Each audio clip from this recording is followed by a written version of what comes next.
Čaute. Vítam vás pri ďalšom dieli Kavičky s developerom. Tentokrát nie je až tak s developerom. Vítaj, Čaba, u nás. Ahojte, čau, díky.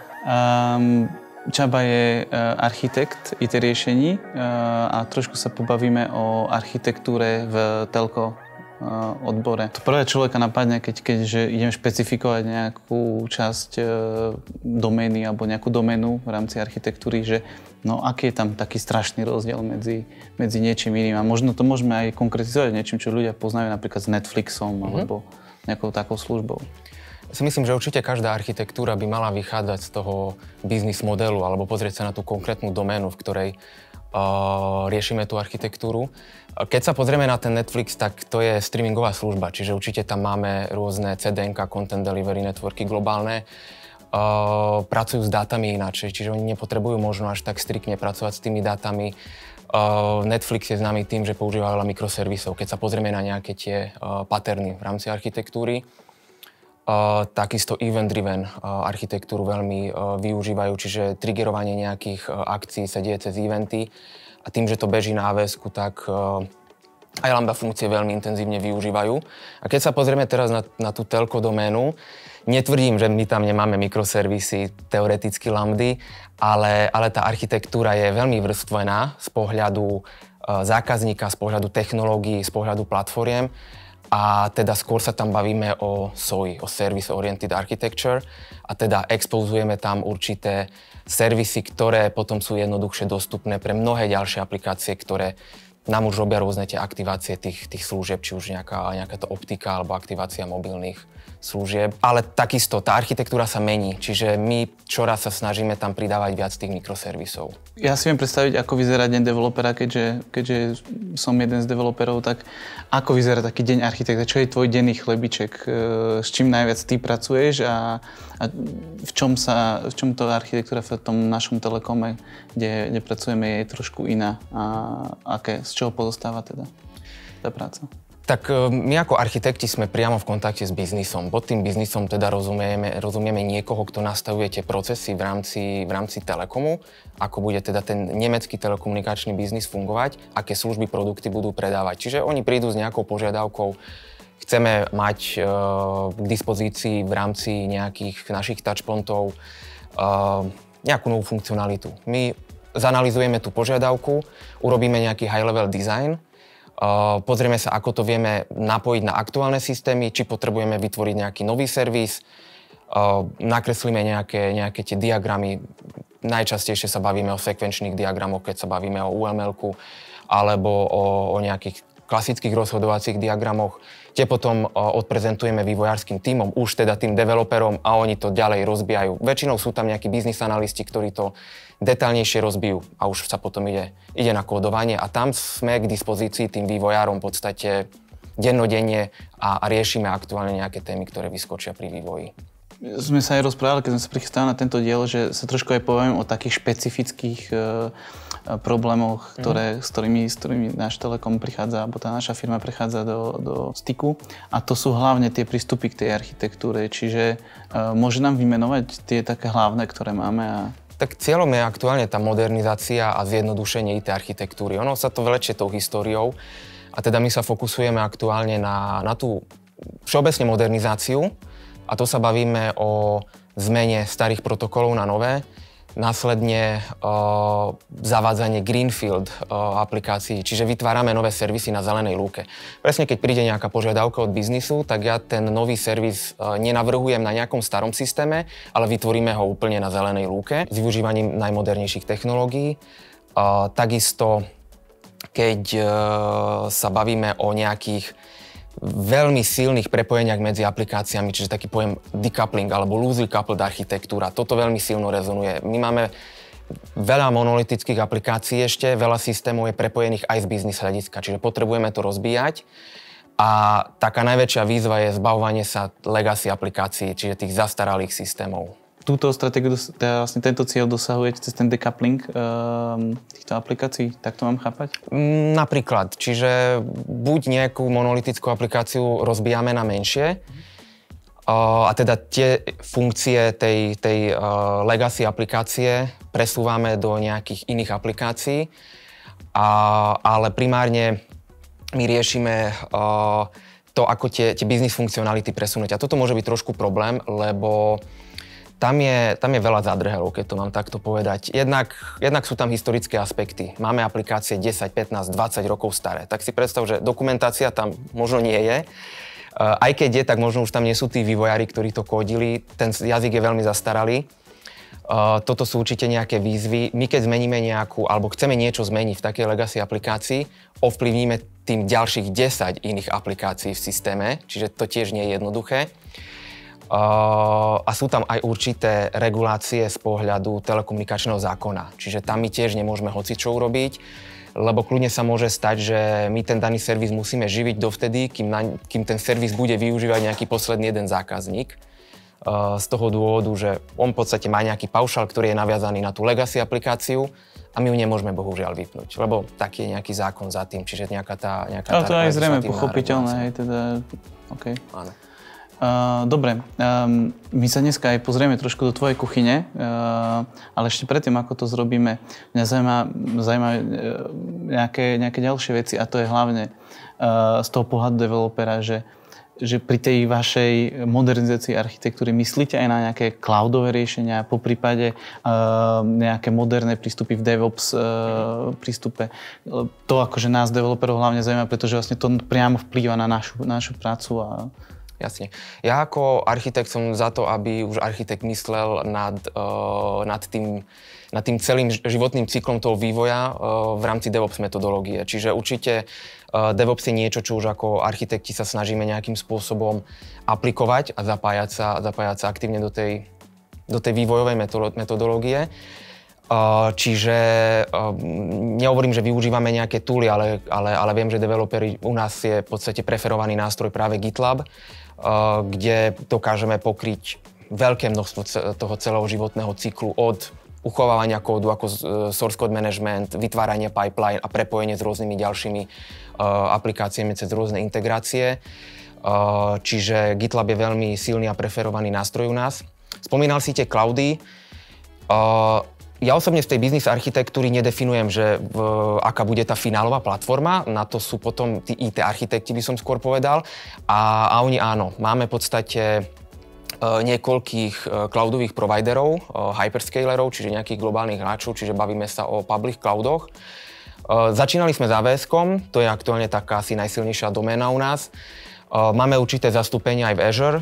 To je skôr taká cloudová oblasť, kde ak si to vyslovene tá aplikácia vyžaduje, tak vtedy sa ide do Azure.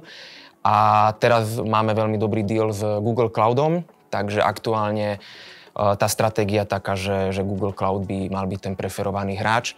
A samozrejme máme aj nejaké interné privátne cloudy práve kvôli nejakým tým citlivým dátam, ktoré nechceme uchovávať v tých public cloudoch. A to mňa ináč vždycky zaujímalo, hej, z toho pohľadu developera, to nedá sa neopýtať teda. Vždycky som proste tou návrhou architekt som nejakým spôsobom aj definoval ten výber tých toolov alebo tých technológií, ktoré v tom riešení musíme použiť.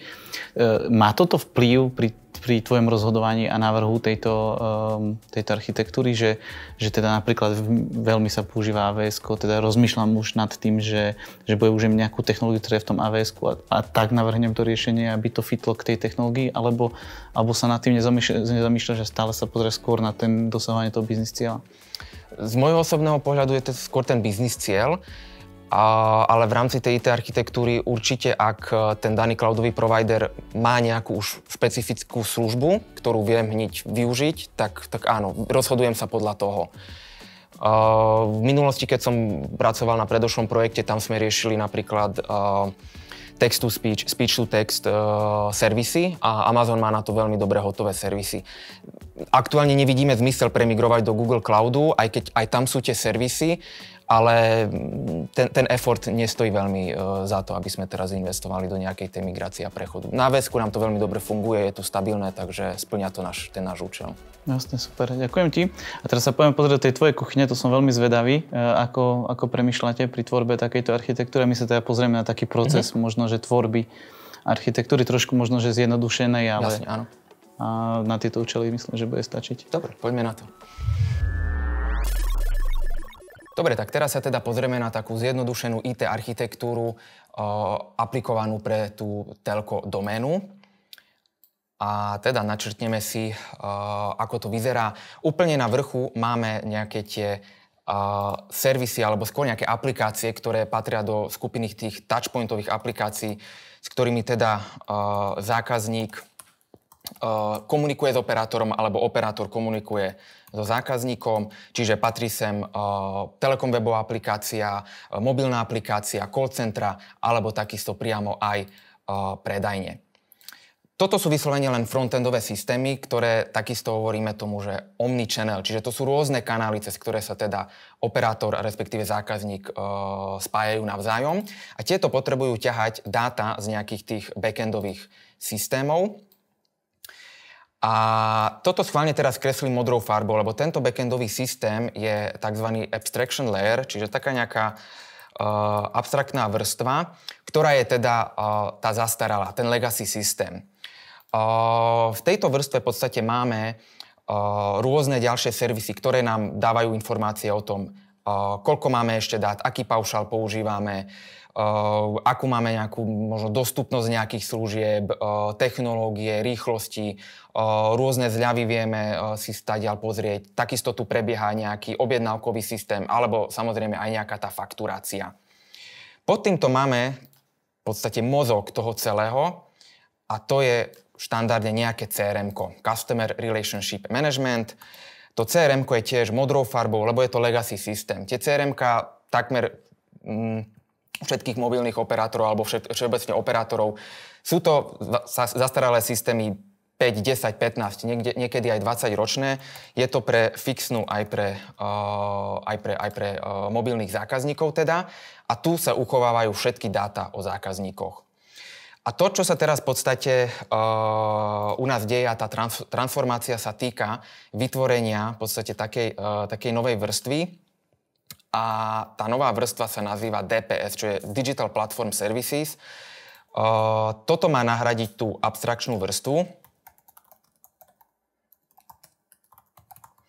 A to je v podstate súhrn servisov, ktoré vychádzajú z TM Fora, ktoré je v podstate nejaká taká organizácia, ktorá zoskupuje telekomunikačné organizácie. A tu sa nachádzajú štandardizované REST API riešenia práve na nejaké konkrétne aktivácie služieb, zmeny a tak ďalej. Čiže toto je novodobá platforma, ktorá v podstate nahrádza tie staré systémy, avšak stále sa to napája na ten CRM-kový legacy systém. V podstate TM Forum je nejaká globálna organizácia nezisková, ktorá zoskupuje jednotlivých telekomunikačných operátorov, hoci kto sa tam môže prihlásiť.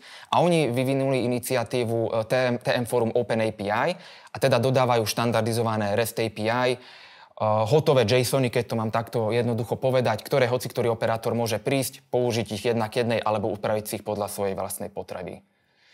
A keďže v podstate koniec koncov tí operátori ponúkajú alebo poskytujú rovnaké služby, nemá zmysel, aby sa tu robili nejaké rôzne riešenia. Čiže preto je tu veľmi silná štandardizácia. Konkrétne aj my v rámci nemeckého telekomu využívame tieto TM Forum Open API. Ďalšia vec, o ktorej sme sa už s Mišom bavili, je v podstate ten decoupling. Ten decoupling sa deje už napríklad medzi tými omnichannel aplikáciami, medzi tými touchpointami a tou vrstvou nižšie. Čiže tu už potrebujeme oddeliť tú logiku a v praxi to teda znamená to, že pre tie servisy je to úplne jedno, že ktorý kanál nás bude teda volať, či to bude mobilná aplikácia, či už to bude nejaká aplikácia pre agenta na call centre. Robíme to úplne nezávisle. To je veľmi dôležité, aby sme v podstate zachovali tú univerzálnosť. Zatiaľ sme sa teda bavili skôr len o tých systémoch, ktoré interagujú nejakým spôsobom so zákazníkom. Po starom v podstate sme to volali BSS, Business Support Systems. To je v podstate aktuálne táto vrstva. No ale keďže ten telekomunikačný operátor poskytuje nejaké služby ako mobilné paušály, optiku, telku, tak na to potrebujeme mať už nejaké ďalšie IT aplikácie, ktoré nám urobia ten provisioning, tú technickú aktiváciu, rezervujú nejaký port pre DSL, aktivujú ten port a tak ďalej. Čiže to sú teda nejaké ďalšie systémy, ktoré tu máme. Môžeme ich takto len všeobecne načrtnúť. Čiže bude tu niečo pre mobilné služby. Čiže máme tu mobile. Čiže aplikácie, ktoré robia aktiváciu tej mobilnej siete. DSL linky ešte stále vo veľkom fungujú, obzvlášť v Nemecku. Potom optika. A optika je dosť veľká téma v Nemecku, keďže tam sa v podstate teraz robí rollout tej optickej siete. A tu, keď načrtnem tie jednotlivé aplikácie, ktoré tu máme, opäť máme tu nejaké tie legacy systémy, aj na aktiváciu, teda ten provisioning tých mobilných služieb, aj na aktiváciu a provisioning tých medených liniek, čiže tých DSL-kových služieb, ale paralelne už teda vyvíjame nové aplikácie na tej greenfieldiackej platforme, čiže opäť preto teraz zelený box. Čo sa týka toho Fibru, tak celá tá Fiber logika je aktuálne vyskladaná len na zelenej lúke v rámci nemeckého Telekomu. Čiže tam nejakú zastaralú aplikáciu nemáme. A ešte jeden box som nechal prázdny. Ten box v podstate robí nejakým spôsobom dohľad nad týmito jednotlivými systémami v zmysle, že v podstate sledujeme to, že ak zákazníkovi garantujeme 1 GB rýchlosť, tak skutočne sa snažíme v podstate sledovať, že či mu ten 1 GB teda dodávame. Takže tiež si tu vložíme tieto boxíky. Opäť tu máme nejakú decoupling vrstvu. Teda opäť musíme tie systémy tak navrhnúť, tie access systémy, aby teda neboli závislé na tých customer-based systémoch. Takže si to tu aj tiež pomenujeme access. A opäť po starom sa to volalo OSS, Operational Support Systems. No a úplne na spodku, opäť cez nejaký ten decoupling layer, len tak veľmi všeobecne, už máme tie konkrétne sieťové technológie alebo platformy, čiže tu sa už bavíme aj o nejakých fyzických zariadeniach teda, ktoré aktivujú tie jednotlivé aplikácie v rámci tej access vrstvy. Čiže teda to sú tie network technologies a nejaké tie platformy. Tak teda konkrétne bavíme sa o TV platformách, IP multimedia systém, kľudne aj nejaké IoT tam môže byť. Pozrieme sa konkrétnejšie na nejaké technológie GPON, čiže gigabitová optická sieť, MSAN, napríklad zariadenie, už technické, fyzické zariadenie na správu tých liniek pre DSL-ko, IP Core a tak ďalej a tak ďalej. Čiže rôzne už tie technologické platformy. Čiže aktuálne takto vyzerá veľmi zjednodušená telko architektúra. Tak vítaj späť v štúdiu, Csaba. Z toho, čo si rozprával, tak mi tak trošku zarezonovalo, že vlastne ty si sa potreboval naučiť nejakým spôsobom tú starú architektúru a ten moderný prístup k budovaniu tej architektúry. A aký vnímaš hlavne ten benefit, keď sa implementuje ten nový prístup? Určite celkové zjednodušenie tej architektúry, lebo tie zastaralé systémy komunikovali veľmi zložito, veľmi veľa interakcií tam bolo, kým sme docielili nejaký ten finálny status pre zákazníka. A teraz v podstate implementujeme jednoduchšie, modernejšie technológie, všetko je na báze REST API, komunikácia prebieha cez JSONy. Je to jasnejšie, je to čistejšie, celý ten dizajn je oveľa čistejší.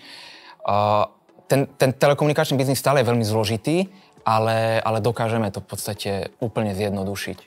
A teraz som mi trošku nahral na tú ďalšiu otázku. Aký je ten hlavný význam pre toho zákazníka, keď implementujeme tú novú architektúru? To znamená, že bude jednoduchšia komunikácia, ale v princípe sa nezmení nič pre ňo, hej, lebo stále si povedal, že vymeníme tento chlievik za tento chlievik, hej, akože tak v úvodzovkách trošku povedané, ale pre ňo sa tým pádom nič nezmení, alebo aspoň ja to len tak vnímam. Určite sa zmení možno nejakým spôsobom rýchlosť vybavenia tých zákazníckych požiadaviek. Lebo konkrétne teraz som riešil prípad zmeny paušálu a v podstate dizajn zmeny paušálu.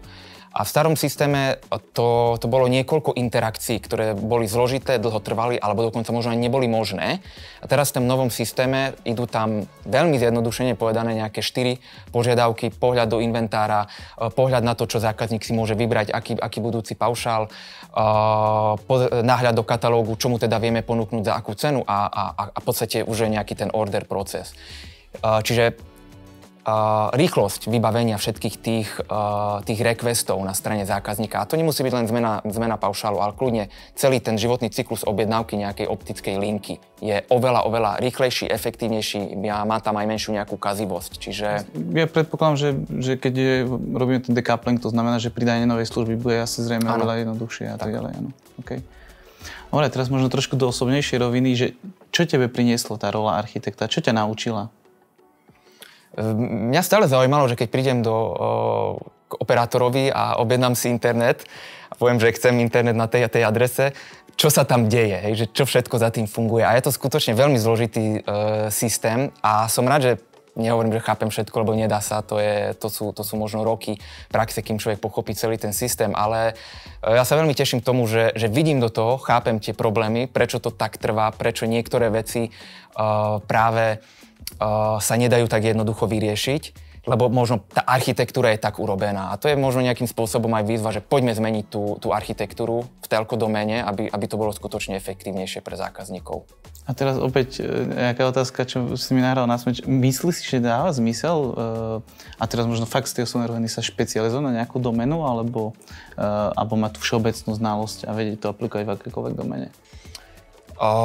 Všeobecná znalosť je určite dobrá, lebo keď sa fokusujeme len na jednu, tak nevidíme možno ostatné veci. Čiže všeobecný rozhľad je veľmi dobrý, ale tá telko doména je veľmi špecifická. Čiže my sa potrebujeme dostať do tej hĺbky tej domény, ale určite potrebujeme mať všeobecný rozhľad. Takže možno niektoré veci vieme preniesť aj z inej domény.